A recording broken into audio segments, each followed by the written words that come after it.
የኢትዮጵያ ምስጋና ወንጌላዊት ቤተክርስቲያን በሀገሪቱ 780ኛ በአዲስ አበባ ደግሞ 7ኛውን አዲስ የአምልኮ ስፍራ በይፋ የምትጀምርበትን ታሪካዊ የምስጋና ፕሮግራም እና የቀጣይ የልማት እቅዶችን አስመልክቶ የተሰጠ ጋዜጣዊ መግለጫ ነው።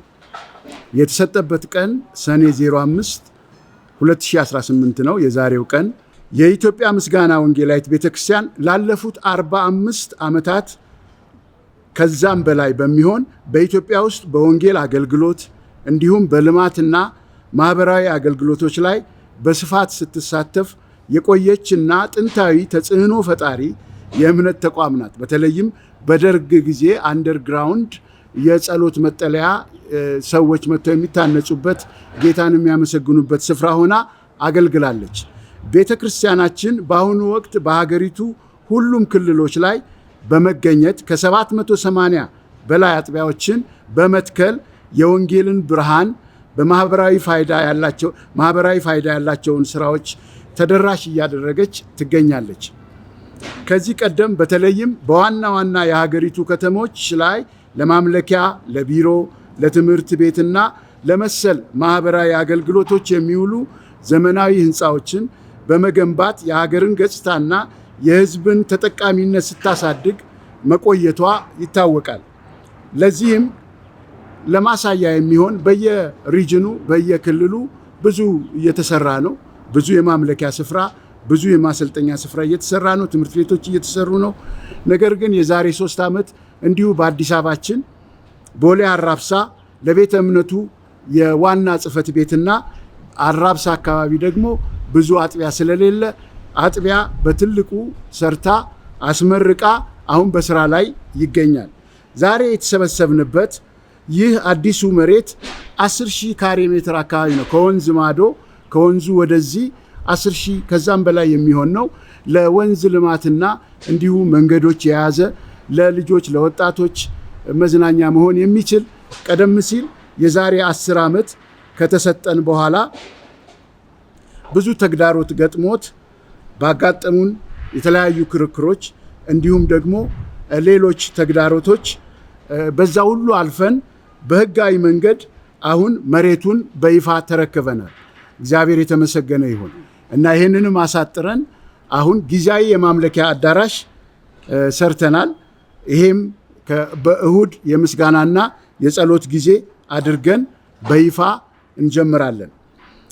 በአሁኑ ወቅት በአዲስ አበባ 7ኛ በኢትዮጵያ ደግሞ 780ኛ አጥቢያ በሆነው በዚህ በለቡ ከሆፕ ዩኒቨርሲቲ ካጠገባችን ሆፕ ዩኒቨርሲቲ አለ። ሆፕ ዩኒቨርሲቲ ብዙ ተማሪዎች ብዙ ወጣቶች ያሉበት ነው። ከ19 ዓመት ጀምሮ እስከ 23 ዓመት ድረስ ያሉ በጣም አፍላ የሆኑ እና ለወንጌል ምቹ የሆኑ ወጣቶች ያሉበት ነው። ታርጌታችን ይሄ ዩኒቨርሲቲ ይሆናል። እንዲሁም የአካባቢውን ህዝብ ታሳቢ አድርገን ነው የምናገለግለው። የአምልኮና የህንፃ ግንባታው ለምዕመናን ምቹ የሆነ እንዲሁ ደግሞ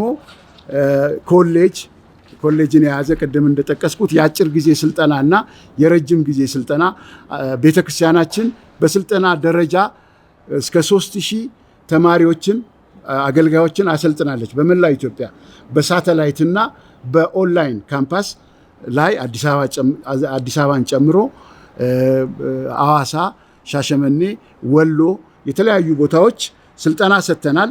አሁን ከዚህ በተጨማሪ በተጠናከረ መልኩ በዚህ ኮምፓውንድ ውስጥ ይህንን እንሰራለን። የአካባቢ ጥበቃና የወንዝ ዳርቻ ልማትም እኛኑ የሚጠብቅ ነው። እኛንን አሁን በህጋዊ ደረጃ እዚህ ስፍራ ያለ ነው። ህጋዊ ይዞታችን ነው። የቤተ እምነቱ ይዞታ ነው። ወደፊትም ለትውልድ የሚተላለፍ ነው። እዚህ አካባቢ ያለውን የወንዝ ዳርቻ ልማትም ጭምር የምናለማ ይሆናል ወደፊት። ይሄንን ደግሞ አስመልክቶ ምስጋና ለማቅረብ ቅድም እንደገለጽኩት በዚህ ስፍራ ሰኔ 7 የእግዚአብሔር ቁጥር ነው፣ መለኮታዊ ቁጥር ነው። እግዚአብሔር ያመቻቸው ቀን ነው። በዚህ ቀን ላይ አምልኮና ምስጋና እናቀርባለን። እዚህ ስፍራ ቸርች አልነበረም። እንግዲህ አሁን ገና በ7 ነው የምንጀምረው። ቅዱሳን ተሰብስበው የሚያበሩበት ቀን በ7 ነው የሚሆነው። ከዛ በኋላ በቀጣይነት በሚቀጥለው 14 ላይ በሳምንቱ ኮንፈረንስ እናደርጋለን። ከዛ በተከታታይ እሁድ ከሰዓት በዚህ ስፍራ አገልግሎት እናደርጋለን። ወደ መደበኛ ጠዋት ፕሮግራም እስከሚሸጋገር ድረስ እናገለግላለን። ጌታ የተባረከ ይሁን። ለዚህ ታላቅ ስኬት፣ ታሪካዊ ስኬት ስላበቃን እግዚአብሔርን እያመሰገንን የፍትህ አካላትንና የኢትዮጵያን የፍትህ አካላትን እንዲሁ ደግሞ ስራ አስፈጻሚዎችን እጅግ እያመሰገንን ከእግዚአብሔር ቀጥሎ ከታላቁ እግዚአብሔር ቀጥሎ እግዚአብሔር የከፈተውን ማንም አይዘጋም። እግዚአብሔር የሰጠን ቃል በተለይ ይህን ስፍራ በህጋዊ መንገድ መያዛችንን ስናረጋግጥ ቀደም ሲል እንደገለጥኩት 8 ዓመት የምጥ ጊዜ ነው የነበረን። በጣም በተከታታይ በብዙ ፍርድ ቤቶች በብዙ አስፈጻሚ ቢሮዎች ስንመላለስ ነው የከረምነው።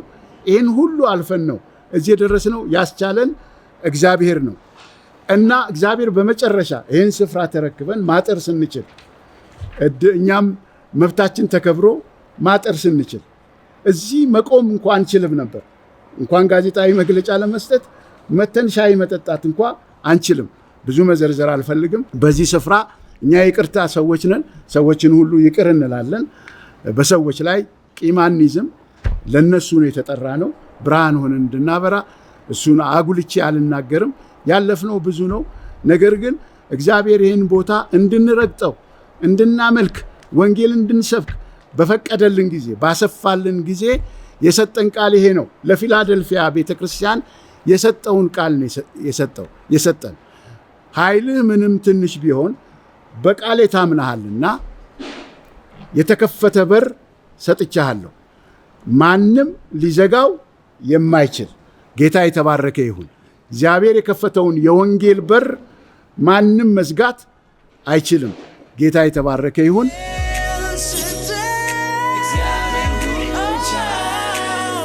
El Shaddai.